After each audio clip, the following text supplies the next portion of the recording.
I was 14 the first time my stepmother told me I should be grateful for having a roof over my head. She said it with that perfect little smile of hers, the kind that made everyone else think she was being kind, generous, motherly even. But I knew better. I heard the edge in her voice, the venom hidden between the words. "You're lucky, Sarah," she said, placing the dishes on the table as if she were some saint. "If it weren't for me, who knows where you'd be living right now? Probably nowhere at all." I remember sitting there, my fork frozen halfway to my mouth, my father smiling tiredly at her comment, as if it were a joke. But it wasn't a joke. It never was. Every time she said it, I felt something burn inside me. I didn't know why exactly, not then. I only knew that whenever she reminded me that this house was hers, I wanted to scream. The house was everything to me. It was the only place that still felt like my mother. She had died when I was 10, and though my memories of her were soft around the edges, this house carried her scent, her warmth, her touch. The curtains she picked out, the flowers she planted in the garden, the little chipped teacup she kept on the shelf, it all felt like pieces of her still alive. And every time my stepmother claimed it, every time she said it was hers, it felt like she was trying to erase my mother from the world. At first, I thought maybe I was just imagining things, that maybe she was right, and the house did belong to her now. After all, she moved in after my mother's death. She took care of my father, and he never contradicted her when she said it. Maybe that was just how things worked. But then little things started to bother me. One afternoon, while digging through boxes in the attic for an old yearbook, I found a folder with my mother's handwriting on it. Inside were receipts, papers, notes, stuff I didn't fully understand at the time. But one document stood out. It had the title property deed at the top, and right there, clear as day, was my mother's name. Not my father's. Not Nadia's, my stepmother's. My mother's. I stared at it for so long my eyes blurred. My mother owned the house. Not just lived in it, owned it. Which meant every time Nadia told me I was lucky to live under her roof, every time she claimed it was hers, she was lying. I didn't say anything that day. I folded the paper carefully, slid it back into the folder, and tucked it away where I found it. But something inside me shifted. It was like a seed had been planted, and from that moment on, I couldn't stop thinking about it. For weeks, I listened more closely to the things Nadia said. The way she claimed she'd saved us after my mother passed. The way she told my father that she took care of everything around the house. The way she reminded me, always with that smile, that without her, I'd have nothing. And every time, the memory of that deed screamed in the back of my mind. The more I thought about it, the angrier I became. Why didn't my father ever say anything? Did he know? Did he forget? Or did Nadia somehow convince him it wasn't important? She was good at that. Twisting the truth, making people doubt themselves. I started noticing other things too. Whenever old bills or letters came addressed in my mother's name, Nadia would snatch them from the mailbox before anyone else saw.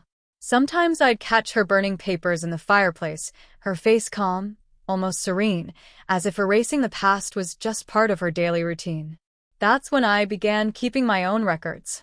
I was only 16, but I was determined. I started digging whenever I could. Old files in the attic, boxes in the basement, even drawers in my father's office, when no one was looking. I copied anything that had my mother's name on it. Receipts, bank statements, letters.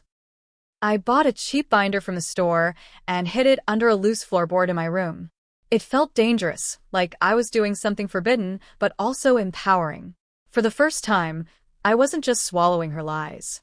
I was fighting back, even if only quietly. The more I uncovered, the clearer the picture became. My mother hadn't just owned the house. She had inherited it from her parents before she married my father. It was hers completely legally. And when she died, it should have passed to me, not to my father, and definitely not to Nadia. The realization nearly knocked the breath out of me. All those years of being told I was lucky to live in this house, when in reality, it was my birthright. She was the one lucky to be here. She was the intruder. But how could I prove it? How could I make my father see when Nadia had spent years weaving her lies so tightly around him? I didn't know yet, but I knew I had to try. The turning point came one night at dinner. I had just turned 17, and Nadia was in rare form. She'd cooked an elaborate meal, her children sat smugly at the table, and she poured wine for my father with the air of a queen. "You know, Sarah," she said casually, slicing her steak. "I hope you're grateful for all I've done. Keeping this house running isn't cheap. If it weren't for me, who knows where you and your father would be?" Her children laughed, nodding, as if it were the funniest thing they'd ever heard. My father chuckled weakly, too tired from work to push back. But I couldn't stay quiet anymore. I set down my fork and looked her in the eye. "Funny," I said evenly. "Because last I checked, this house doesn't belong to you." The table went silent. My father looked up, confused. Nadia's smile faltered for the briefest second before she forced it back into place. "What do you mean, dear?" she asked sweetly. I said, my voice steady, "this was my mother's house. She owned it before she even met Dad. And when she died, it was supposed to pass to me, not you." Her eyes flickered, just for a second, before she let out a laugh. "Oh, sweetheart. You must be mistaken. You were just a child when your mother died. You don't understand how these things work." But I did. I understood perfectly. I didn't push further that night. I just smiled faintly, picked up my fork, and finished my dinner while she stared at me, her eyes sharp and watchful. That night, I lay awake with a new determination burning inside me. She wasn't just manipulative. She wasn't just cruel. She was a thief. And I was going to take back what was mine. But I knew one thing for certain. If I was going to win, I had to be careful. I had to be smarter than her. Because Nadia wasn't the type to go down without a fight. And I was ready to give her one. After that dinner, everything in the house shifted. Nadia stopped using her usual playful jabs and instead watched me carefully, like a hawk circling prey. Her smiles were tighter, her voice softer, almost too soft, as if she was afraid of showing her teeth again. But I saw them anyway. I knew she was calculating. I pretended not to notice. I still smiled when she spoke to me, still helped around the house, still acted like nothing had changed. But inside, I was on fire. Every time I walked past the garden my mother planted, every time I touched the banister she had polished, every time I saw the light hit the chipped teacup on the shelf, I reminded myself, this is mine, not hers. The folder under my floorboard grew thicker every week. With every trip to the attic, I found something new: insurance policies in my mother's name, letters from her lawyer, even a note scribbled in her handwriting about how she wanted the house to always stay in the family. When I found that note, I sat on the dusty floorboards and cried. My mother had wanted me to have this house. Nadia wasn't just lying, she was betraying my mother's last wishes. But gathering proof wasn't enough. I needed a plan. One afternoon, I confided in my best friend, Alina. She was the only person I trusted, the only one who had seen through Nadia's act from the beginning. We sat in the library after school, my binder hidden between us. "Sarah, this is insane," she whispered, flipping through the documents. "She's been lying this whole time. This is your house." I nodded. "I know. But how do I make my dad see it? He's so blinded by her. If I just show him these, she'll twist it somehow. She always does." Alina thought for a moment, her brow furrowed. "Then you need to show him in a way she can't twist. A way everyone can see." Her words lit something inside me. She was right. If I confronted Nadia in private, she'd spin it. But if I exposed her publicly in front of people who mattered, she wouldn't be able to hide. Still, the thought scared me. Nadia was dangerous in her own way. She wasn't physical, but she was ruthless. She could cut you down with words, twist the truth until even you doubted yourself. Going against her wasn't just risky, it was terrifying. But the more I thought about it, the more I realized I had no choice. If I didn't fight back now, she'd win. She'd erase my mother completely. The next few weeks became a quiet war. Nadia started locking the mailbox. At first, I thought I was imagining it, but one morning I noticed the small padlock hanging on the flap. "Mail's been going missing," she explained casually at breakfast. "I'm just keeping it safe." Safe for me, she meant. I adapted. I asked Alina to have my important mail sent to her house instead. College brochures, bank letters, even my replacement ID card. She handed them to me in secret, her eyes wide with excitement at our little rebellion. But Nadia noticed. Of course she did. She always noticed. "You've been awfully secretive lately," she said one night, her eyes sharp as she handed me my plate. "Spending a lot of time at Alina's. What are you two up to?" "Homework," I said smoothly, stabbing my food with a little too much force. "You know, that thing students do." Her smile didn't reach her eyes. "Of course. Homework. You've always been such a good student. Shame if something distracted you." It wasn't a threat. Not directly. But I felt the warning all the same. That night, I double-checked the hiding spot under my floorboard. The binder was still there, thick and heavy with the weight of truth. I kissed the cover before sliding it back. But Nadia wasn't done. A few days later, I came home to find my room turned upside down. My drawers had been pulled open, my bed sheets tossed, books scattered across the floor. My stomach dropped. I rushed to the floorboard, pried it open, and nearly collapsed with relief. The binder was still there untouched. But the message was clear. She was looking. I didn't tell my father. I wanted to so badly. But when I tried to bring it up, just a small comment about Nadia going through my things, he brushed it off. "She probably just tidied up, Sarah. Don't be dramatic." That's when I realized he wasn't just blind.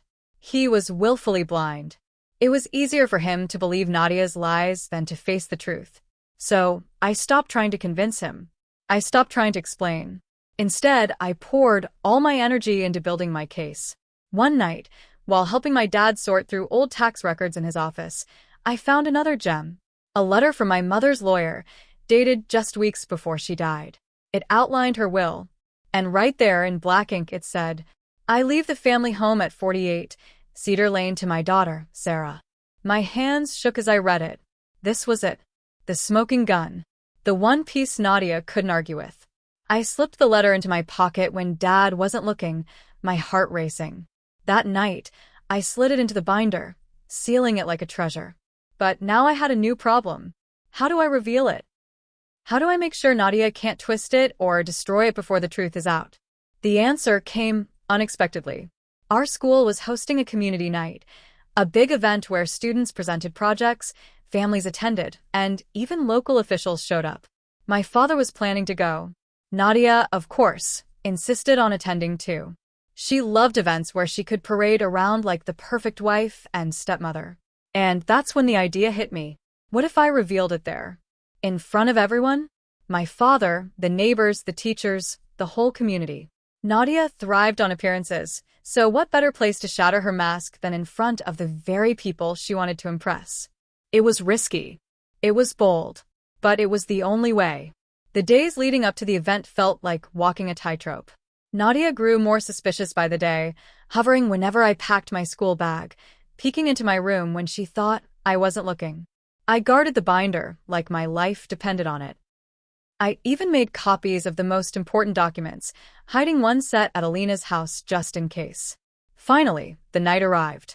The gymnasium buzzed with chatter, booths set up around the room, students proudly displaying their projects.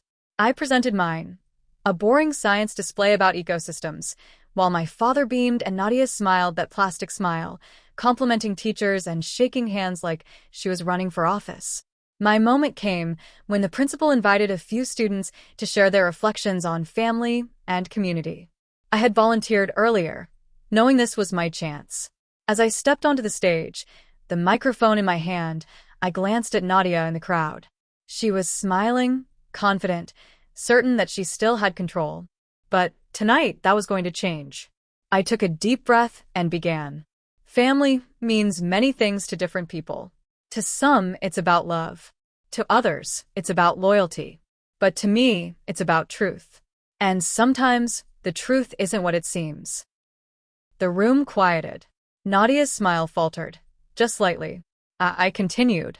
For years, I was told I should be grateful for the roof over my head. I was told it wasn't mine, that I was lucky to be allowed to stay. But recently, I discovered something. Something that changes everything. I reached into my bag and pulled out the copy of my mother's will. The crowd gasped as I held it up. This house, the house I grew up in, the house filled with memories of my mother, was hers. And when she died, she left it to me. Not anyone else. To me. Gasps and whispers rippled through the crowd.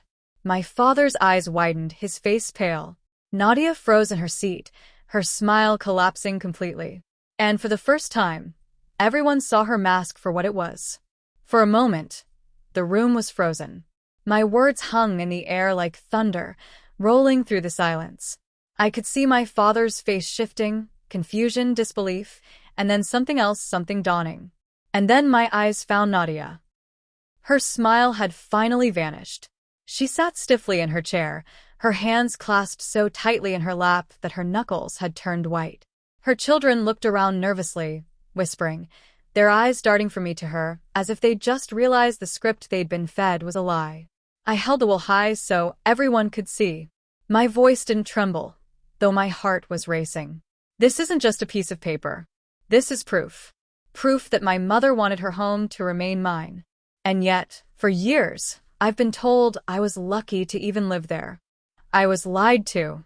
The whispers turned into gasps, murmurs, even angry voices. Teachers shifted in their seats. Parents leaned forward, frowning.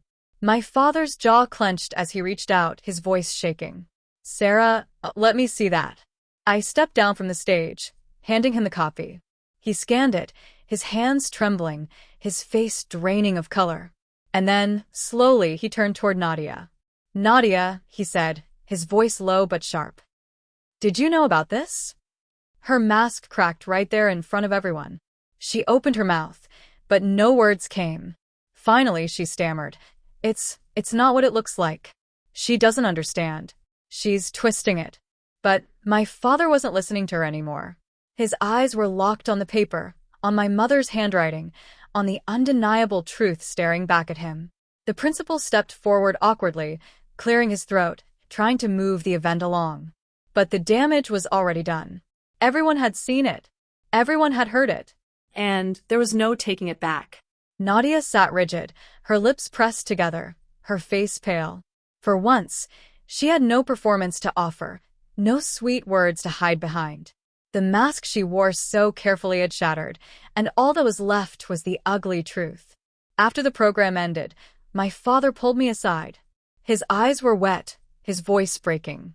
Why didn't you tell me sooner? Because you wouldn't have believed me, I said quietly. You never do. His face crumpled, guilt washing over him. He pulled me into a hug, tighter than any he'd given me in years. I'm so sorry, Sarah. I should have protected you. I should have seen it. Over his shoulder, I saw Nadia storming out of the gymnasium, her children trailing behind her like shadows. She didn't look back. For the first time in years, she wasn't in control. And she knew it. That night, the house was quiet. Too quiet. My father sat at the kitchen table with the original documents I'd kept hidden, reading them again and again. He didn't speak to Nadia. She locked herself in their bedroom, the sound of her pacing echoing down the hall. By morning, she was gone. No goodbye, no explanation. Just gone. She left behind her clothes, her perfumes, her little touches around the house. But she was gone, as if she'd evaporated. In the weeks that followed, the truth unraveled further. My father met with a lawyer, who confirmed everything I had found. The house had never been Nadia's, not even partially. It had always belonged to my mother, and after her passing, it was legally mine. My father cried when he heard it. He apologized over and over, as if words could erase the years of silence, the years of letting Nadia poison our lives. I forgave him because I could see the regret in his eyes, and because holding on to the anger would have eaten me alive. But I didn't forgive Nadia. Not then. Maybe not ever. She tried to contact my father a few times after she left. Phone calls, letters, all begging for forgiveness, insisting she had done it for the family. But he didn't answer. He didn't even show me the letters until months later, when they no longer mattered. For the first time in years, the house felt alive again. The air was lighter. The rooms didn't echo with tension. I started opening the windows in the mornings, letting sunlight spill across the floors, imagining my mother smiling somewhere, knowing her home was safe. One afternoon, While cleaning the attic, I found another box of her things. Inside was a journal I'd never seen before. On the first page, in her careful handwriting, was a simple line: "This house will always belong to Sarah. It's her safe place. Her future." I pressed the book to my chest, tears streaming down my face. I felt her presence in that moment stronger than ever. And I knew, deep down, that I had honored her, that I had fought for her, for me, for us. Months later, I stood in the garden she had planted, now blooming with flowers again, the sun warm on my face. My father was fixing the old swing set, humming softly. Alina sat beside me, smiling. "This house suits you," she said quietly. "It always did. It feels like it belongs to you." And for the first time, I didn't feel the need to argue, or explain, or prove. Because it did. It was mine. Not because Nadia allowed it. Not because I was lucky. But because my mother had given it to me, because I had fought for it, and because the truth had finally been set free. Looking back, I realized that revenge doesn't always come in fire and fury. Sometimes, revenge is quiet. It's truth revealed. It's masks torn off. It's the moment the lies collapse, and the thief is left with nothing. And as I stood there in the garden, the flowers swaying in the breeze, I knew I had won. This wasn't just a house anymore. It was home. My home. And no one could take it from me again.